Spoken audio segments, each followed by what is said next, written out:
Hello, Goffstown. I'm Jim Craig, and I'm your host on Goffstown Today, the local public affairs program brought to you by the Goffstown Democratic Committee. Our goal is to provide meaningful discussion of local and state issues important to the greater Goffstown community. Now, one of the things that the COVID pandemic has brought to the country is job loss, as we all know. And with that comes a whole bunch of problems. And today we're going to talk about the issue when people can't pay their rent or their mortgage because of COVID and they've lost their jobs or whatever. And we have with us today Aron DiBacco from the Granite State Interfaith Action Fund. And she's here to talk about her organization and what they're doing to help people who are facing a rent or a mortgage crisis today because of COVID. So welcome, Aron, and thank you for taking the time to come and speak with us about this important issue. Well, thank you. It's my pleasure. So my name is Aron DiBacco, and I work today. I'm here under the auspices of Granite State Interfaith Organizing Fund, and I also work for Granite State Organizing Project, and we are sister organizations that work through communities of faith for social justice.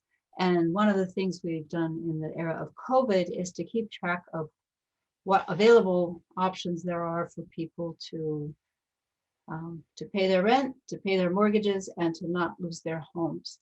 And so, thank you. Let me stop you a second for a second, Aron. For Granite State Organizing Program and the other situation, they've been around for a while, and I don't know if everybody knows or familiar with them, but I think it would be nice if they did, because I think they do an awful lot of good work. And if you could just give them a few minutes or a couple of minutes to talk about the kind of things that they do, and then we'll get into the rents and the mortgages. Thank you. Yeah, so Granite State Organizing Project has been around for about 20 years. We organize through faith and through organizations that are based on faith and democratic values. And we have about 24, 25 churches and unions and such that belong to us as members. And then through that, our membership has about 40,000 families. We work on issues primarily of economic justice. We work for immigration rights. We work for minimum wage. We work to increase affordable housing. We're focusing on that particularly in Claremont, Manchester, and Nashua, which are the places where we have chapters and do most of our work. And is it non-denominational or with the churches?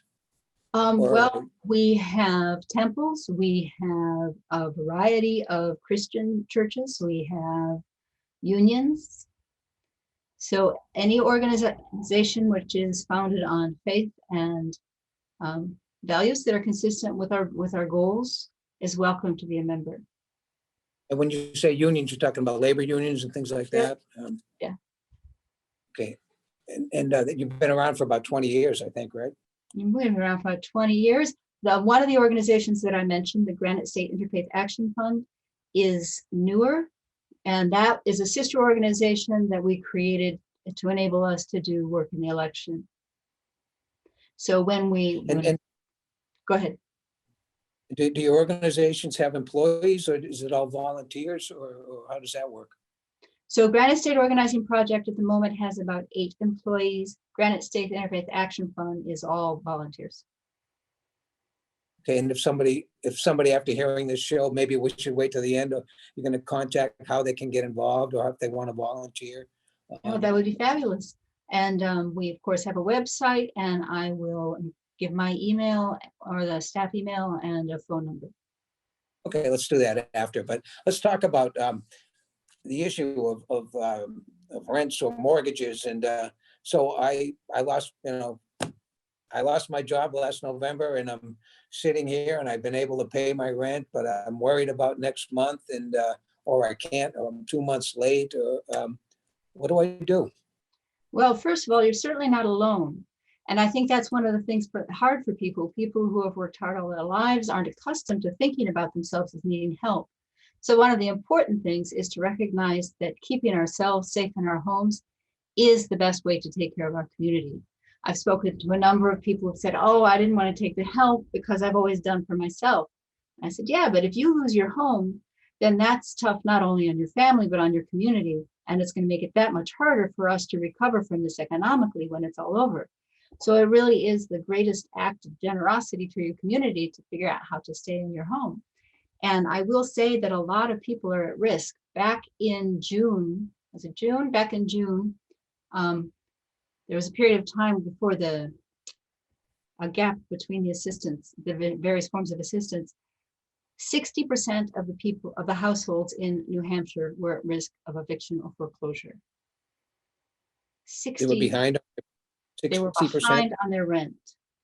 Some estimates say that there's 17,000 households in New Hampshire that don't know if they'll be able to pay their rent next month. And that's not even thinking about what's happening next if people's jobs don't come back soon. So no, there's an enormous need. And sometimes people look at all the money that's floating around like, oh, well, there's so much money. Surely everything now is okay. But one of the things I'll talk about today is how much money is likely to be needed. So I can go ahead. It doesn't take long before you're $5,000, $6,000, $7,000, $8,000 in arrears, right? It doesn't take long before you're that far in arrears. It can be very scary, right? I mean, I get calls from people who don't know where to get help, and and they've got their kids and they can't go back to work because their kids aren't in school, and they don't have, they don't have family around, so they don't know where they're going to go or what they're going to do. So it makes these programs that I'm here to talk about very important. And many of the people, shall I want you to talk about those next? Yeah, please. Great. So most people know that there was CARES Act passed last summer, and that 1.25 billion came to New Hampshire. And of that, about 20 million was set aside to help people stay in their homes. And that program covered rent and mortgages. And it was administered through the community action programs, and it lasted through the end of the year. And then at the end of the year, there was the law was that people had to spend all the money by December 31st. And then that was changed, but not in time to save the program. So in the end, that program helped about 4,600 households and spent about 13 million, a little bit more, of the original 20 million. Now they had some problems at the beginning. There were, jump starting that large a program that quickly, you can only imagine there was plenty of shakedown issues. But at the end, they got pretty good about it. And then that money, it didn't run out, but the program stopped, and those applications had to be in by December 18th. And then the second COVID Relief Act was passed at the end of December. And in that bill, 30 billion, 25 billion, I should know the national number. The number that I care about is that $200 million is coming to New Hampshire to help people stay in their homes.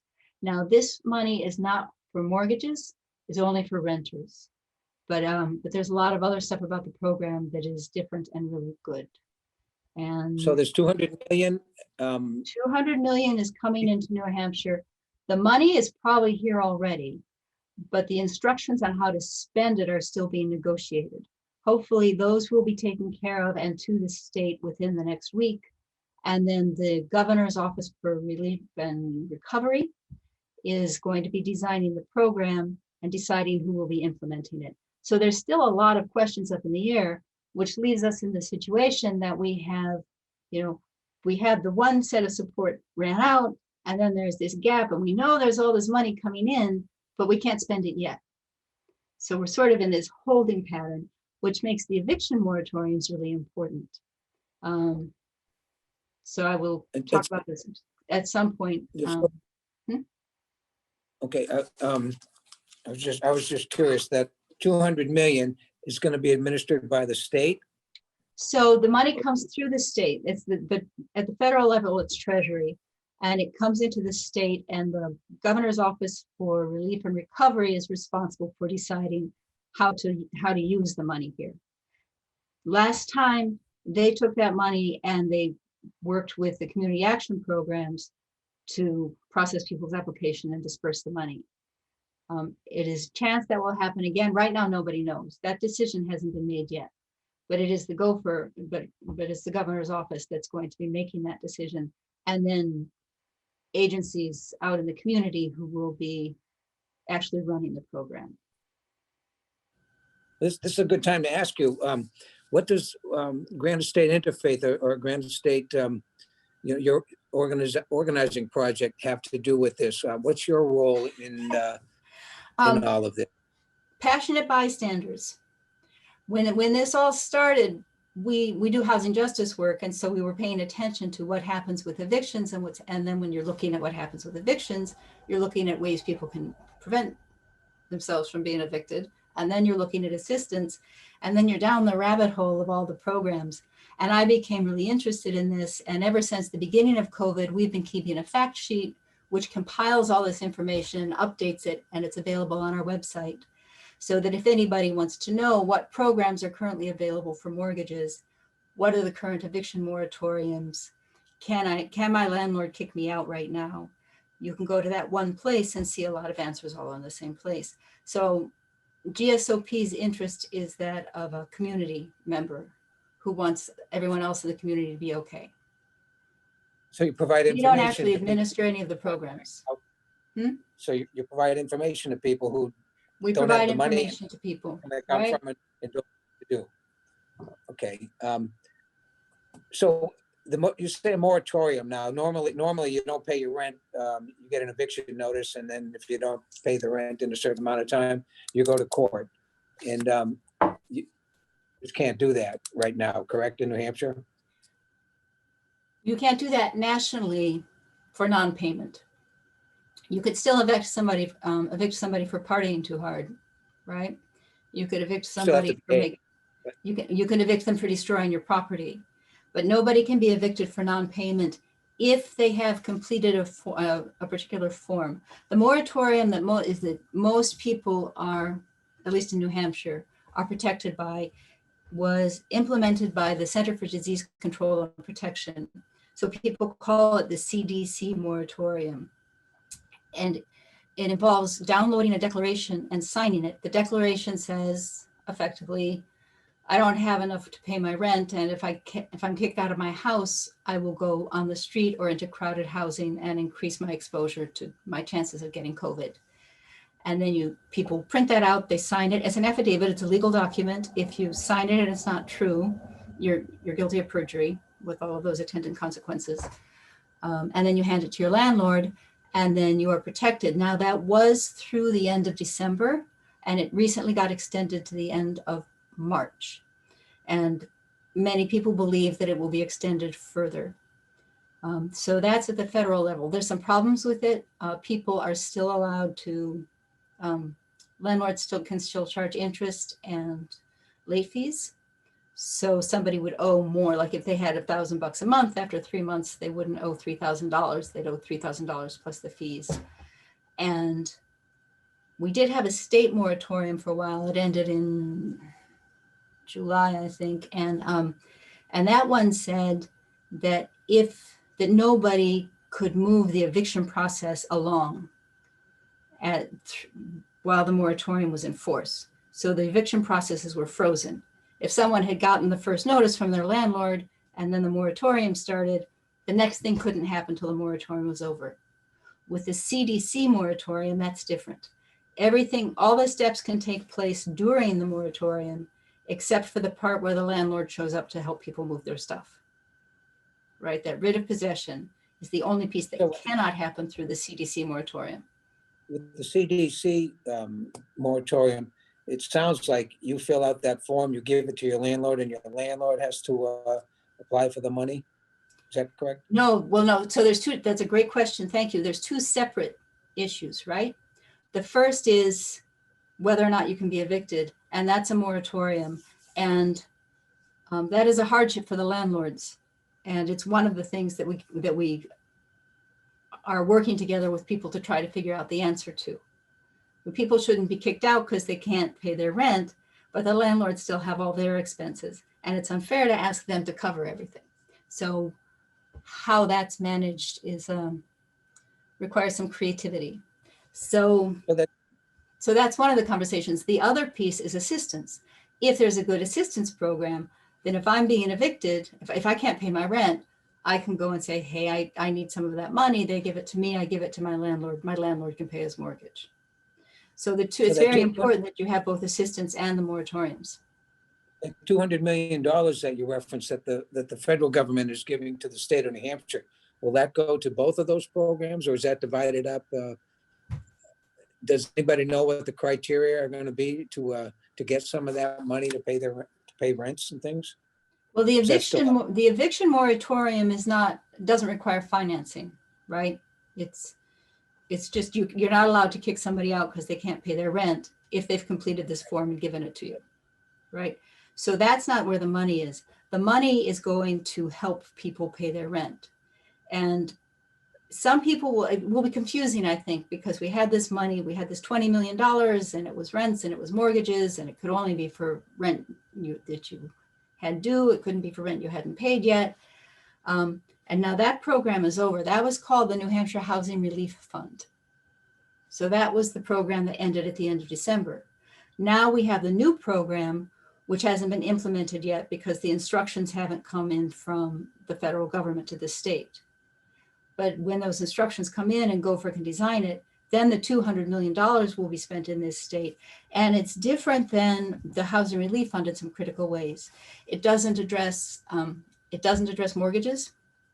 So there are some other options for people who can't pay their mortgage, but it's not going to be this program, which is called the Emergency Relief Assistance Program, or ERA. And the ERA is focused primarily, well, it's all for renters, and it's for anybody who has, for people who are poor or not. So there's this thing called AMI, which is area median income. And area median income says that if like you have 100 people, 50 people make this much, 50 people make this much, and the one in the middle, that median income, that's where we're tagging a lot of things to that number. I imagine that you know that from your line of work. So this one says that nobody can apply for this money who has more than an 80% of that median income. Or, Okay. And no, just to finish this. So you need to be in some, if not poor, at least lower income. And priority will be given to people who are at 50% of AMI. The other way that people can get the money, that they can be approved for the program, is if someone in the household has been unemployed for 3 months. for 3 months. So there's two ways that people can qualify. And if you qualify, well, I know you don't know yet, but Yeah. you have a sense if you owe 1 month rent or 6 months rent, would you be able to access however many months of rent you're behind? Yes. Another difference between this program and the Housing Relief Fund is that the Housing Relief Fund, for most people who got money, had a cap of $2,500. There is no cap on the awards that can be made in this program. And it also goes on, well, people can pay back rent, they can pay rent that's coming due, they can pay housing expenses, so it can be your utilities, it can, we're hoping it will include internet and phone because those are such essential utilities. If you don't have an internet right now, you're really disconnected, right? Your kid can't go to school, you can't get to your job. So I had another thing I was going to say. Go ahead, ask me your next question. I forgot what my next question was going to be, but how about mortgages? Is there any relief for mortgages from people who can't pay their mortgage just because? Well, let me ask you before we get to that. My question was going to be: there's no requirement to pay back this money either, is there? Or Correct. Is there? Correct. This is a grant. It's given to people and they don't have to pay it back. With the mortgages, so mortgages, people who own homes that are backed by certain federally backed mortgages can get forbearance from their lenders. And then I think the common practice is the lenders then take the money that wasn't paid and tack it on to the end. So there is not currently a program that gives people money to pay their mortgages and then they're done. There are programs, so that's forgiveness, right? Right. It's not forgiveness, you know, that they're given the money and they pay their mortgage. But they do get forbearance, and forbearance says you don't have to pay it yet. It's the same with the eviction moratorium. We're going to give you longer to pay it. You don't have to pay it yet, but you will eventually have to pay it, right? So yeah. When people who are renting get forbearance, they're getting it from their landlords. When people who own get forbearance, they're getting it from their banks, from their lenders. And the shortest thing I can tell people is to call your bank and tell them that you would like to have forbearance on your mortgage. My understanding is that that is generally then tacked on to the end of the loan so that people don't have to pay it back until they sell their home or refinance. Right. So is there a requirement, a government requirement that the banks do that if requested, or they do it just because it's you know, the times and you know, otherwise they're going to be foreclosing on lots of houses and things. Any bank that, any mortgage that is federal, if it's backed by Fannie Mae or Freddie Mac, some that are related to the FHFA, the financing authority. By law, any person who loaned money with that federal protection is obligated to offer forbearance. And that program currently is extended through the end of March. Okay. And well, we're getting to the end here, but one other thing, you're talking about a lot of legal issues, et cetera. And I don't know if all of the employees you have are lawyers, or do you have access to lawyers so that people can be comfortable that they're getting the right information? Well, I can't say enough good things about the New Hampshire Legal Assistance Program.